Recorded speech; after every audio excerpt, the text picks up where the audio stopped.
인생사 세옹지마라는 말 들어보셨나요? 저는 나이 50이 넘은 지금에서야 그 말을 실감하고 있습니다.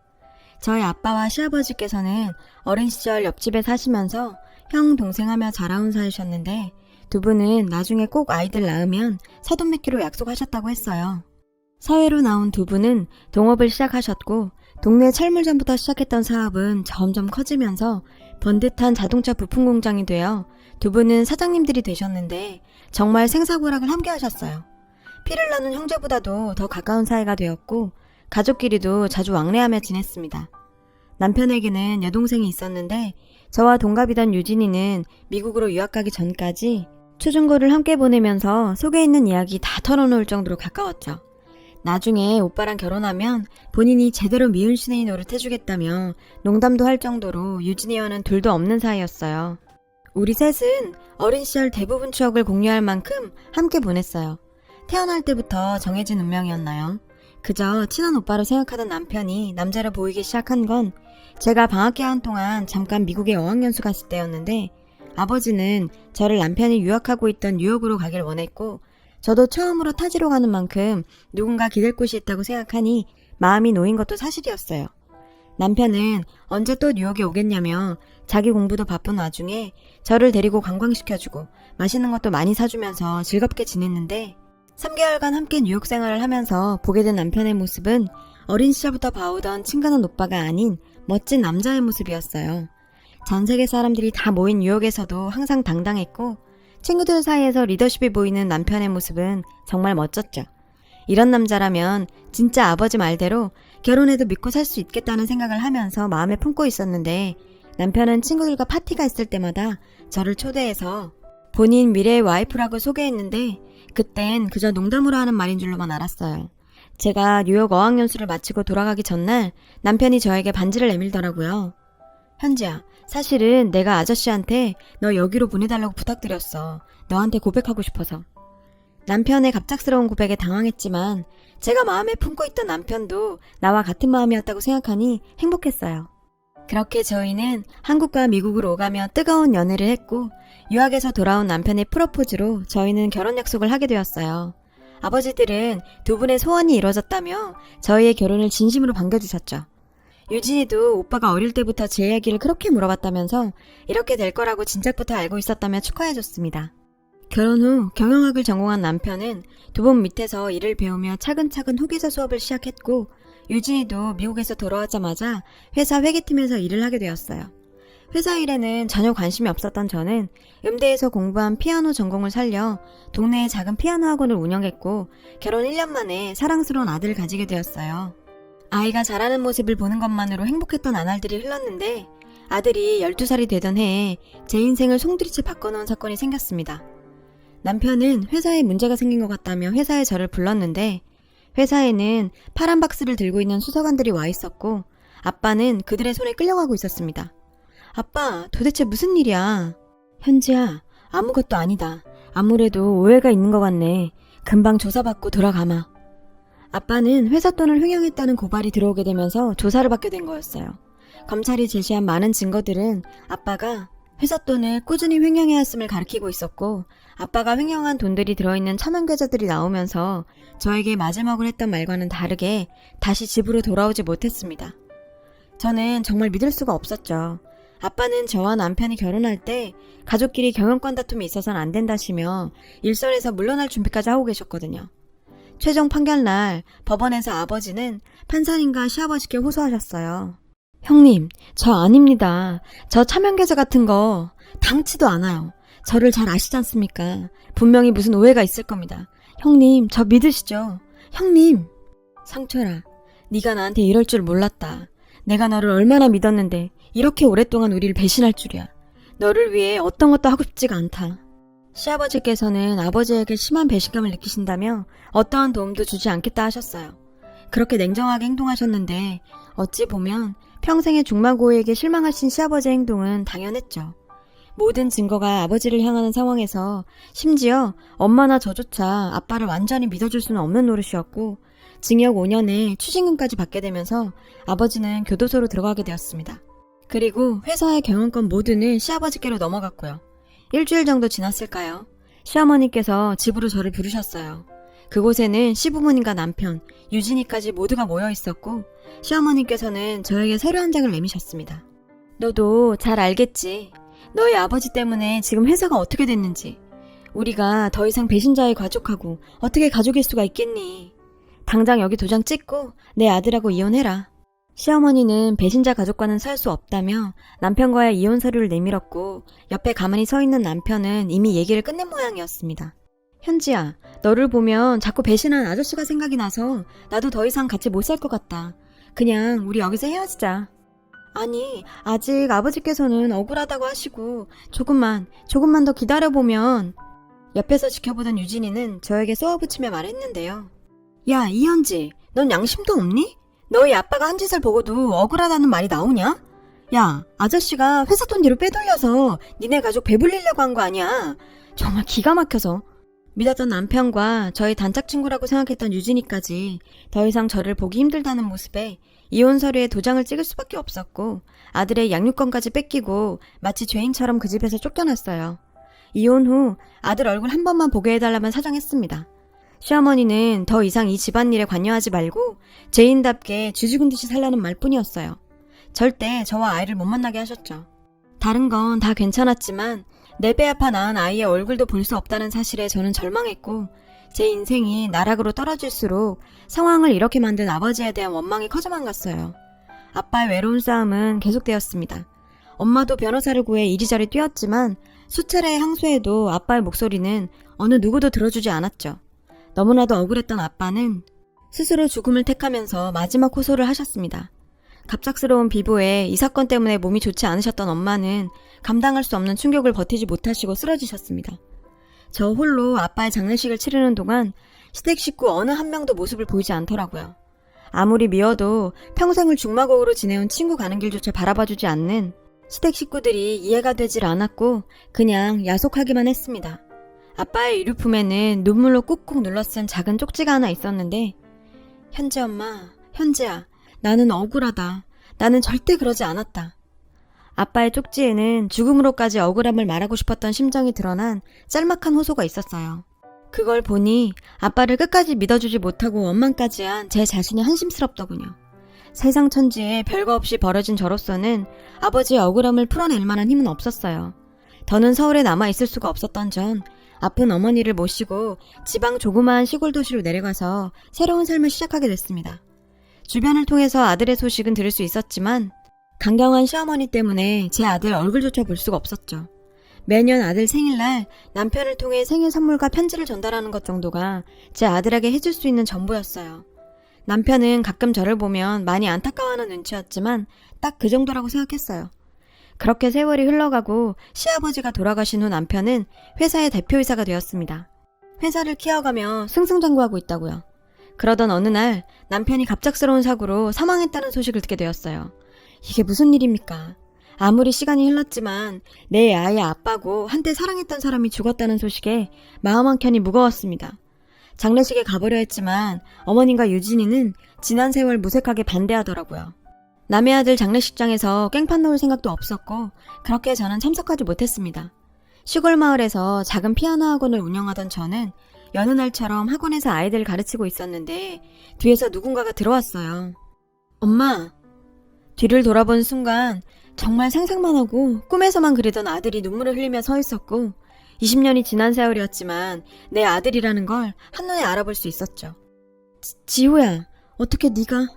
저에게 아기처럼만 보이던 12살짜리 아들이 30이 넘은 건실한 청년이 된 모습에 저는 흐르는 눈물을 주체할 수가 없었습니다. 20년간 그리워만 하다 먼 발치에서 소식만 전해 듣던 아들이 내 앞에 서 있다니 정말 믿을 수가 없는 상황이었어요. 아들은 지금까지 제가 본인을 보는 것을 극도로 원치 않는다는 시어머니 말에 저를 원망도 많이 했다고 하네요. 엄마가 그렇게 보기 싫어하는데 자기가 찾아간들 뭐하나 싶었대요. 얼마 전에야 제가 생일 때마다 편지와 선물을 보냈다는 사실을 알게 되었답니다. 할머니가 자신에게 말한 것이 모두 거짓이었다는 것도 알았다더군요. 더 일찍 찾아오지 못해 미안하다며 눈물을 흘렸는데 능력 없는 엄마가 더 미안했죠. 이렇게 아들 얼굴을 가까이서 볼 수 있다는 사실만으로도 너무 감사한 일이었고 아들과 20년간 못다한 이야기를 나눴습니다. 너무나 성실하고 바른 지식인으로 자랐더라고요. 내가 낳은 아이가 맞나 싶을 정도였습니다. 아들은 아버지가 자신에게 남긴 유언이 장 변호사를 찾아가라고 했답니다. 그리고 자신에게 엄마가 늘 생각을 하고 있다는 소리를 전해 들었다고요. 엄마, 아버지가 돌아가시기 전에 엄마한테 전해달라고 한 편지 한 통을 장 변호사에게 남겼는데 이거 엄마가 봐야 할 것 같아서. 장 변호사님은 아들에게 남편이 남겼다는 편지를 전해줬는데요. 남편이 남긴 편지에는 충격적인 사실이 들어있었습니다. 현지에게, 현지야, 오빠야. 이제까지 너 하나 지키지 못해서 미안하다. 이 편지를 언제 전할 수 있을런지 모르겠지만 죄책감이 깊어져만 가는 오늘 글로라도 남긴다. 꽃같은 나이에 시집와서 너를 행복하게 해주고 싶었는데 이제 와서 정말 면목 없다. 몇 년 전 너무 충격적인 사실을 알게 됐어. 그게 너무 충격적인 내용이라 지금도 선뜻 이 모든 걸 바꿀 용기가 나지 않아. 회사 공금 횡령으로 구속된 너희 아버지는 사실은 누명을 쓴 거였어. 실제로 공금 횡령을 하다 걸린 건 바로 내 동생인 유진이다. 그리고 우리 아버지의 회사에 대한 욕심이 더해져 실로 우리 집안은 괴물이 됐어. 처음엔 우리 아버지의 어머니가 딸의 잘못을 덮으려 서류를 꾸민 거였지만 너희 아버지만 없으면 그 회사는 우리 집안 것이 되니 너희 아버지에게 모든 것을 그렇게까지 뒤집어 씌운 거였어. 아예 관계도 끊어버리고 말이야. 나는 그 일이 일어난 지 10여 년이 흘러서야 그 사실을 알게 됐고 알고 있는데도 이를 바로잡지 못하고 있어. 난 이걸 나중에 후회할 거야. 그것도 알아. 나를 절대 용서하지 마. 지우 보고 싶어하고 지우 생일마다 선물이며 편지며 챙기는 널 보면서 정말 안타깝고 미안했어. 어머니는 알고 계셨고 지우에게 혼란이 생긴다며 그걸 전하지 못하게 하시는데 어찌할 수 없는 내 자신에게 실망만 하는 세월이었지. 너에게 다 용서받지 못하겠지만 그 일을 알게 된 시점부터 보관한 모든 증거와 자료를 너에게 줄 거야. 지금도 유진이는 회사 돈을 횡령하고 있어. 그 증거까지 모두 장 변호사에게 전해두었어. 앞으로도 계속 전해둘 거야. 그런데 내가 살아갈 자신이 없어져가. 혹여 나에게 무슨 일이 생긴다면 나의 모든 재산 또한 당신이 받게 될 거야. 내 손으로 빠른 시일 내에 전할 수 있는 용기가 생기길 오늘도 바라. 미안하다 현지야.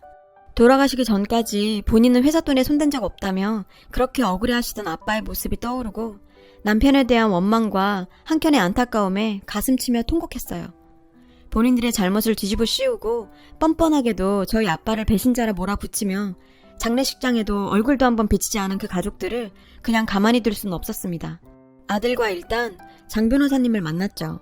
남편에 대한 이야기와 남긴 자료, 편지를 아들에게 준 이유 등을 다 설명들었어요. 그리고 20년 전 쫓겨났던 그 집으로 향했는데 20년이라는 세월은 참 많은 게 바뀌게 하는 긴 세월이었죠. 아니, 네가 왜 여기에? 지우 네가 데리고 왔니? 20년 만에 뵙는 시어머니는 어느새 80대 100발 노인이 된 상태였어요. 제 등장에 꽤나 놀란 눈치셨고 옆에는 제 단짝 친구이자 시누이였던 유진이도 함께 있었습니다. 오랜만에 뵙네요. 20년 만인가요? 어머님도 참 많이 늙으셨네요. 유진아, 너도 오랜만이다. 쟤는 여기가 어디라고 염치 없이 발을 들여놔. 당장 안 나가? 지금 내 전남편 죽었다고 뭐 콩고물 떨어지는 거 없나 하고 주워먹으러 온 거냐? 지우야, 네가 너무 어려서 잘 몰랐겠지만 제일 친한 친구 배신하고 회사 돈 뒤로 빼돌리던 사람 딸이야. 절대 속아선 안 돼. 너도 버리고 집에서 나간 사람이란 말이야. 세월이 흘러도 어쩌면 저렇게 뻔뻔할 수가 있는지. 할머니, 고모, 제가 무슨 바보 등신인 줄 아세요? 그렇게 모질게 엄마 내쫓아내고 엄마가 저한테 보내는 편지도 다 가로채놓고 아직도 제가 할머니 거짓말에 속을 애로 보이세요? 어머, 지우야, 너 말버릇이 그게 뭐니? 내 엄마라고 지금 편드는 거야? 네가 누리고 사는 거 누구 덕인지 몰라? 현지야, 너도 참 양심도 없다. 여기가 어디라고 다시 들어와? 너희 아빠 때문에 우리 아빠가 얼마나 고생하신지 아니? 죄 지었으면 쥐 죽은 듯 살아야지 말이야. 그래, 그 피가 어디 가겠어? 네 아빠가 20년 전에 왜 그렇게 돈 욕심을 부린지 알 것 같다. 본인의 잘못은 잊어버린 건가요? 20년이 지나도 여전히 뻔뻔하게 우리 아버지를 모욕하는 유진이 그년을 가만 놔둘 수가 없었죠. 너는 참 나이를 먹어도 잘못을 뉘우칠 줄 모르는구나. 내가 여기 그냥 왔을 것 같아? 너 20년 전에 회사 회계장부에 손댔더라. 그거 문제 생기니까 그걸 너희가 우리 아빠한테 덮어 씌웠고. 뭐라는 거야? 무슨 헛소리야? 증거 있어? 증거! 너희 오빠가 예전부터 너희 부모랑 네가 한 짓 다 증거로 남겨놨더라. 이미 변호사까지 정해서 말이야. 니네 가족이 네 잘못 덮고 그 회사까지 탐이 나서 증거까지 조작해가면서 우리 아빠한테 누명 씌워놓고 그 더러운 입에 우리 아빠를 올려? 우리 아빤 그때 이미 회사에서 물러나려고 하셨었어. 너희가 조금만 더 기다려줬다면. 그러자 유진이가 당황했는지 겁먹은 고양이처럼 파르르 떨더라고요. 뭐 어쩌라고. 이미 공소시효도 끝났고. 뭐 어떡할 거야. 너희 아빠는 이미 죽었고. 가만히 듣고 있던 아들은 유진이에게 버럭 소리 질렀죠. 고모, 좀 정신 차려 진짜. 증거? 있지. 20년이 지났는데 그 증거가 무슨 소용이 있겠어. 안 그래요? 근데 당신 아직도 회사 돈 손대고 있던데? 참 여기저기 안 해먹은 곳이 없더라. 이미 회사에서 조사 들어갔고 이사님들하고도 이야기 끝냈어. 당신 앞으로 회사 나올 필요 없어. 해고야. 그리고 당신들 당장 이 집에서 나가야 할 거야. 이 집 엄마 명의로 이전 끝냈거든. 그리고 아버지가 모든 재산 엄마한테 위임했으니 당신들한테 떨어지는 건 한 푼도 없어. 꿀먹은 벙어리가 된 시어머니와 유진이는 그때서야 상황 파악이 되는 듯 했어요. 현지야, 우리가 알고 지낸 세월이 얼마니? 이 노인을 평생 산 집에서 당장 나가라고 하면 어디 가서 살아? 이렇게 감정적으로 하지 말고 한때 시어머니였던 그간의 정을 봐서라도. 어머님, 저 내쫓으실 때는 그런 정이 없으셨나 보네요. 억울한 우리 아버지 희생양 삼은 사람이 할 말은 안 것 같네요. 당장 짐 싸서 이 집에서 나가세요. 유진이는 참 끝까지 이기적이었어요. 지 엄마가 집에서 쫓겨난다고 해도 지 감옥 가는 게 더 무서웠나 봐요. 현지야, 설마 진짜 검찰에 고발한 건 아니지? 우리 친구잖아. 친구끼리 이러면 안 되지. 응? 20년 전에는 엄마가 시켜서 한 거라고. 난 엄마 아빠가 이렇게 하면 아무 일도 아니라고, 그렇게 해도 된다고 해서 한 것뿐이라고. 제발 살려줘. 제 엄마까지 팔아가면 살려달라면 싹싹 비해 유진이 년을 한 대 때리고 싶었지만 굳이 제 손 더러워질 것 같아서 꼭 참았네요. 넌 이미 늦었어. 내가 꼭 너 감방에서 절대 못 나게 할 거니까 각오해. 집에서 당장 나가라고 했음에도 뻔뻔한 인간들답게 눌러앉아 버티고 있더라고요. 제가 그 집에 같이 살 것도 아닌데 말이죠. 당장 부동산에 집 금매로 내놔 팔아버렸습니다. 그것도 모르고 집에서 버티고 있다가 새 주인이 오자 영문도 모르고 쫓겨났겠죠. 아들이 직접 회사에서 조사를 진행했고 검찰에 고발하면서 유진이는 구속되었어요. 회사에 있는 내내 여러 분야에서 회사 돈에 손댔더라고요. 심지어 유진이 남편은 회사 돈으로 도박하다가 날려먹은 빚까지 있었고요. 유진이는 개벌은 남 못 준다고 결국 제 버릇 때문에 징역 6년에 추징금 10억을 판결받게 되었고 끝에 남아있던 돈까지 잃게 되었어요. 지금도 시어머니는 이 모든 걸 자기 잘못으로 탓하며 50 넘은 딸 감옥 뒷바라지하면서 교도소 드나든다고 하네요. 모정이 삐뚤어지면 이렇게 사람 열어 죽일 정도로 무서운 거죠. 20년 만에 밝혀진 진실로 제 자리를 찾게 되었지만 아빠를 끝까지 믿어주지 못한 게 마음 한편에 항상 남아있었습니다. 그런 제 마음을 알아서인지 아들은 시간 날 때마다 외할머니와 함께 외할아버지 납골당을 찾아 인사드리고 회사 얘기를 들려드리곤 하네요. 그리고 지금 용서할 수는 없지만 마지막이라도 진실을 알려준 남편에게는 덕분에 아버지의 억울함을 늦게나마 풀 수 있었던 것 같아 조금은 고맙다는 생각도 들었어요. 그만큼 그 사람도 힘들었을 거고요. 시간이 해결하겠죠. 아들에게 회사 정권이 위임되었어요. 하늘에 계신 아버지도 본인이 읽어놓은 회사 하나뿐인 손주가 대표가 되었다는 사실을 아시면 정말 뿌듯해하실 텐데. 오늘따라 아버지의 그 모습이 그립네요. 제 긴 사연을 들어주셔서 고맙습니다.